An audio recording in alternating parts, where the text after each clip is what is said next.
Tu vois ça, c'est moi. J'avais 20 ans. J'étais pas musulman à cette époque et à ce moment-là de ma vie, j'avais tout. La jeunesse, l'argent, la carrière et j'en passe. Oui, j'avais tout. Enfin, en apparence. Car au fond, intérieurement, il me manquait quelque chose. Alors pour oublier, je me noyais dans les distractions. Musique, femme, parfois même pire, parfois même sombre.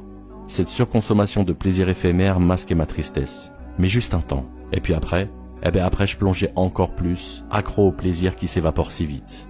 Et puis un jour, ma mère qui habitait à Paris, elle est venue me voir chez moi dans le sud de la France pendant ses vacances. Et puis moi de mon côté, ça me faisait plaisir. C'était l'occasion de lui montrer mon bel appartement dans les beaux quartiers de Nice, ainsi que ma très belle situation professionnelle. Malheureusement à cette époque, je préférais sortir en soirée pour faire la fête que de rester avec ma propre mère. Et puis forcément, ma mère me l'a fait remarquer. Elle me disait que j'avais changé, que j'étais bizarre. Je me suis braqué et on s'est beaucoup disputé, au point où je lui ai demandé de partir chez moi. Ma mère a donc fait sa valise et acheté son billet de train pour rentrer à Paris. Quelques années plus tard, elle m'a confié une chose qu'elle ne m'avait jamais dite, une chose extraordinaire.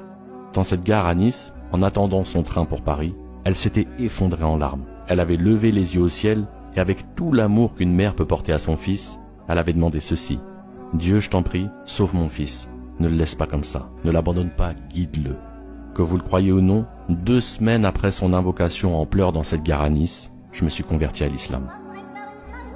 Et du jour au lendemain, ma tristesse intérieure qui me poussait à me détruire à petit feu a totalement disparu.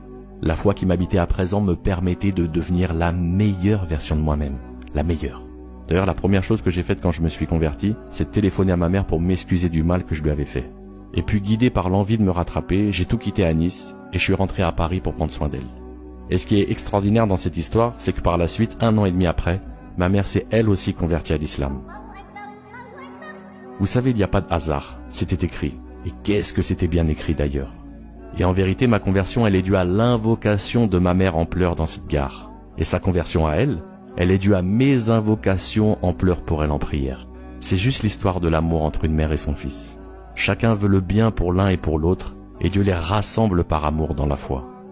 Et voilà que 15 ans après l'invocation de ma mère en pleurs dans cette gare, on se retrouve tous les deux à la Mecque pour faire notre pèlerinage. Franchement, si un jour dans le passé on nous avait dit que nous deviendrions musulmans, on n'y aurait jamais cru. Maintenant, vous qui êtes non musulmans et qui m'écoutez, dites-moi, est-ce que vous ressentez aussi cette tristesse? Ce vide intérieur que moi aussi je ressentais par le passé. Ce vide que vous devez malheureusement combler par des distractions éphémères. Et cela, afin d'oublier. Malcolm X avait dit un jour, les gens ne réalisent pas à quel point un simple livre, le Coran, peut changer toute une vie. Et oui, Malcolm X avait raison. Lui, elle, nous ne sommes pas les seuls à avoir trouvé le bonheur dans ce livre et à avoir choisi l'islam comme religion. On entend souvent parler de l'islam en termes négatifs. Pourtant, quand on prend le temps de s'y intéresser vraiment, de l'explorer dans toute sa profondeur, on voit les choses différemment.